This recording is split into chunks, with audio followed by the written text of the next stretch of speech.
So this YouTube is about. What's it about? Oh yeah, right. There's this thread on the David Icke forum.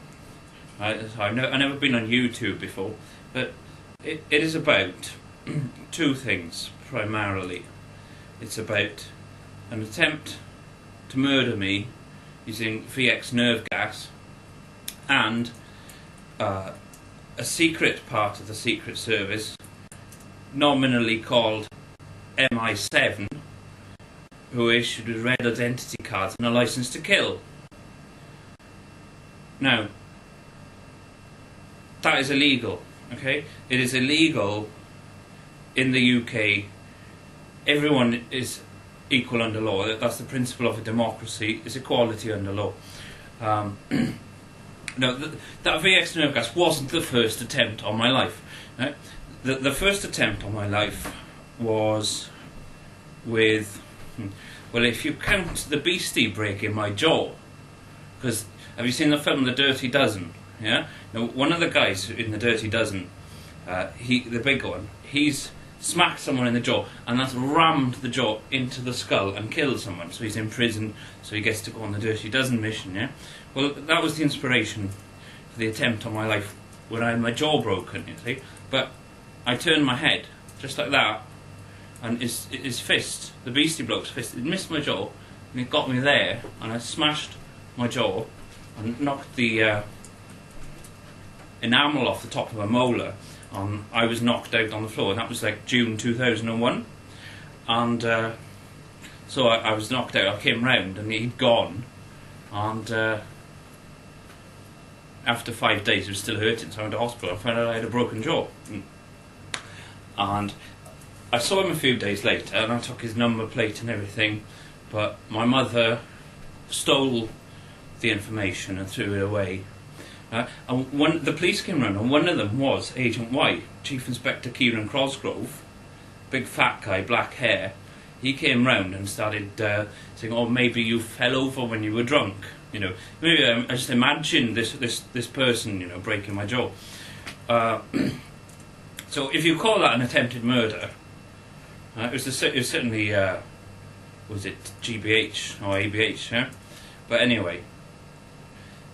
The second attempt of my life was with rat poison.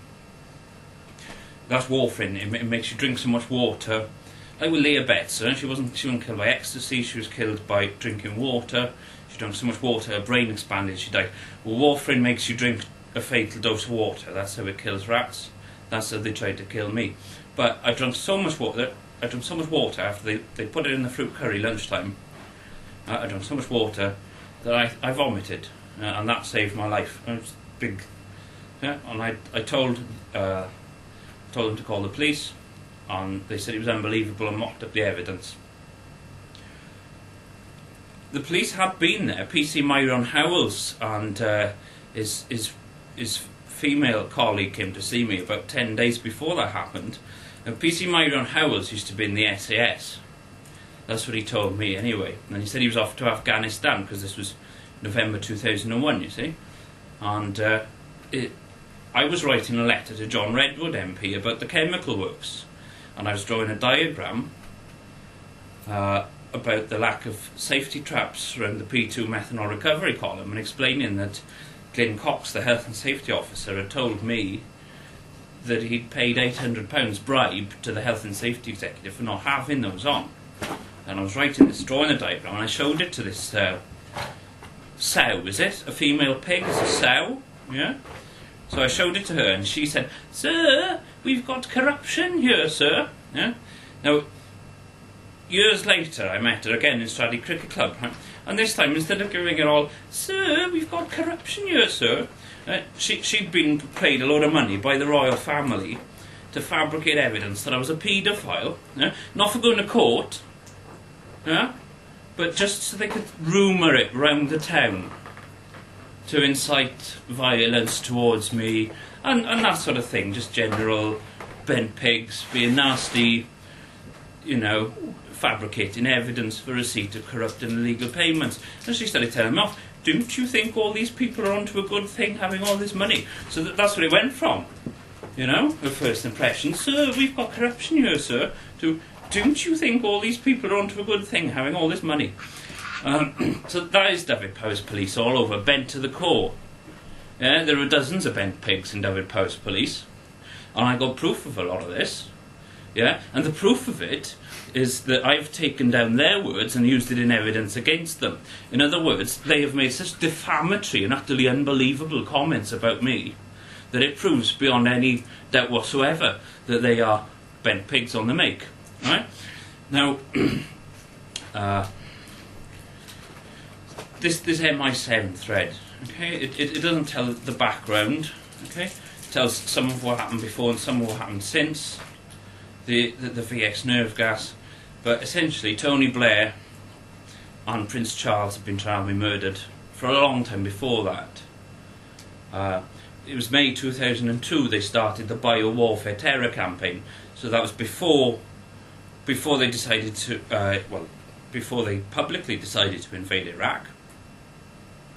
Dodgy Dossier 2, the 45 minutes claim, you know, Saddam Hussein can deploy weapons of mass destruction that can hit British bases in Cyprus within 45 minutes of an order from Saddam Hussein.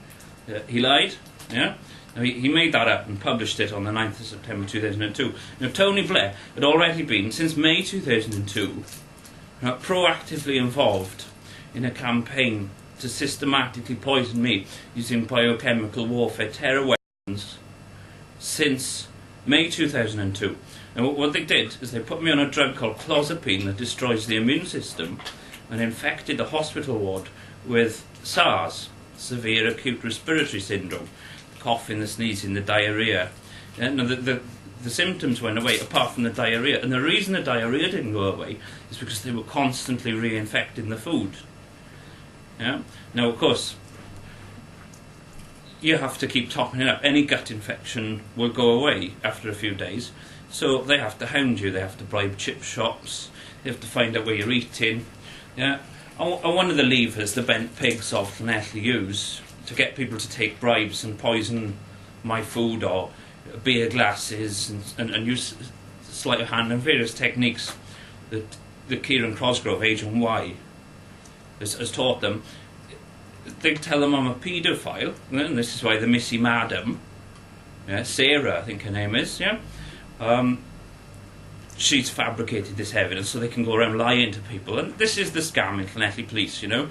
They think they're onto a good thing having all this money. They don't care that it's against the law. It is against the law. The monarch is subject to law. And it has been since King John signed the Magna Carta in the year 1215. It's an offence of treason for the monarch to go against any subject without due process of law. So all these murders, this divine, absolute royal family have had, yeah? The man they threw off the Edinburgh Yacht Club murder, yeah? When they pushed the man overboard. I mean, there's been a few men overboard. Jill Dando, shot by Terry Blair, Tony Blair's cousin. Robin Cook. You know, Sherry's cap his heart attacks. But all the legal authority comes from the Queen, who is operating a licence to kill called MI7. Yeah? Now, that is treasonous. Yeah? Now, for that, you can counter as abdicated. You can say, that's not my monarch, that's just a criminal. So, you need a head of state. You need something to put on the prosecution papers.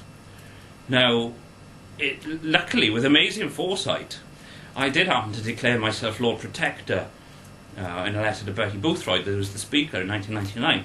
So there is legal provision to proceed with prosecutions of former monarchs, Elizabeth Windsor, Charles awaiting trial for murder of Diana Spencer, and so on. So that's the good news. Yeah. So anyway, I've said enough. I want to keep it short and sweet. This is my first ever attempt, so that would explain why I'm not fluidly speaking, because I'm unaccustomed as I am. Okay, there we are, I'll leave it like that.